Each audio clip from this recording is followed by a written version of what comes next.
तो हमने ये कहा, एक बात ये कही कि इलेक्ट्रोमैग्नेटिक फील्ड की अदम मौजूदगी में ये स्पिन्स की डिजनरेसी 2 है।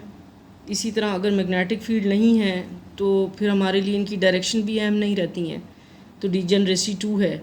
अब दो स्पिन्स को डिफ्रेंशिएट करने का तरीका जो हम न्यूट्रॉन या प्रोटॉन को असाइन करेंगे वो हम आर्बिट्रेरीली असाइन कर सकते हैं।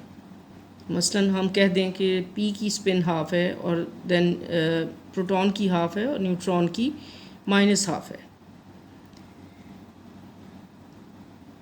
जिस तरह हम बाकी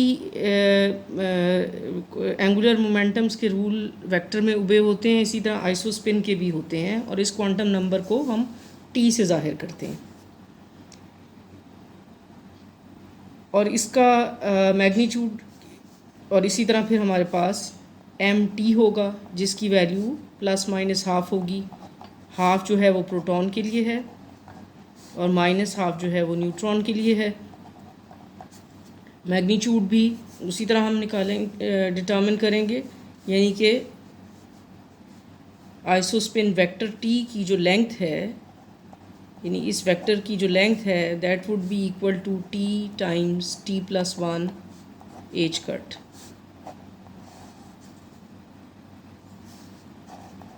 length of this vector t.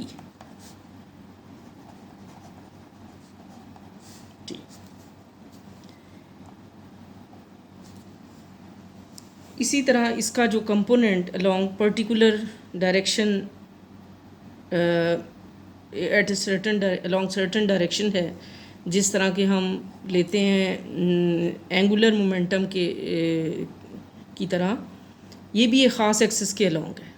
अब हमने शुरू में कहा कि ये फिक्टिशियस स्पिन है, this is not kind of a real spin कि हम ले रहे हैं कि ये अप है जिस तरह एंगुलर मोमेंटम में है या डाउन है।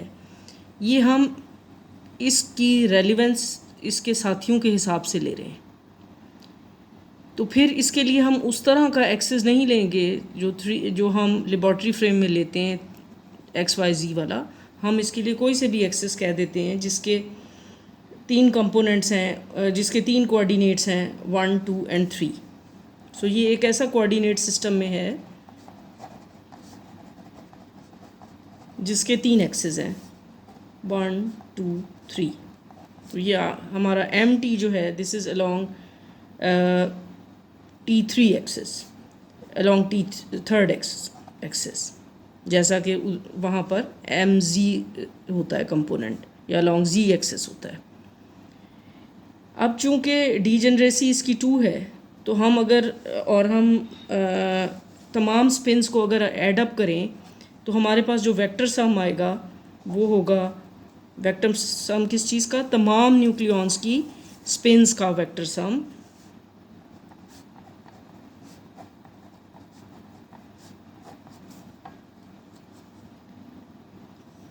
इन यूनिट्स ऑफ एच कट। ये ऐसी इक्वेशन क्यों है? स्पिन हाफ है और न्यूक्लियॉन्स कितने हैं? Z माइनस N है।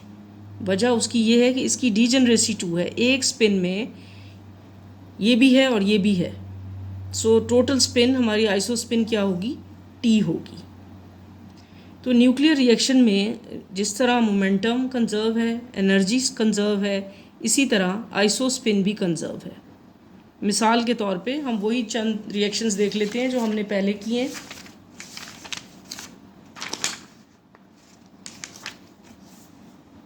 यानी कि ये रिएक्शन हमने पढ़ा था पहले,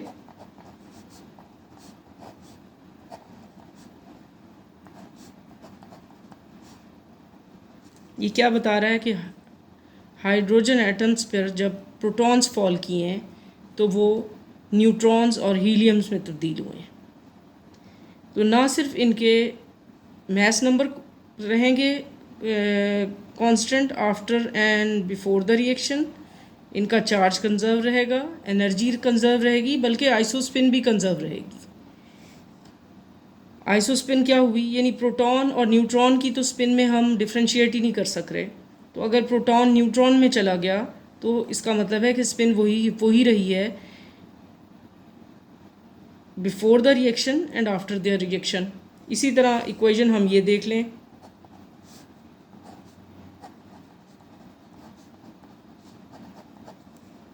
इसमें भी प्रोटॉन चूँकि न्यूट्रॉन में बदल रहा है और हम इन न्यूक्लियॉन्स में फ़र्क नहीं कर रहे, तो total spin off the system is not changing when proton is converting to neutron, and when proton and carbon are changing into neutron and nitrogen.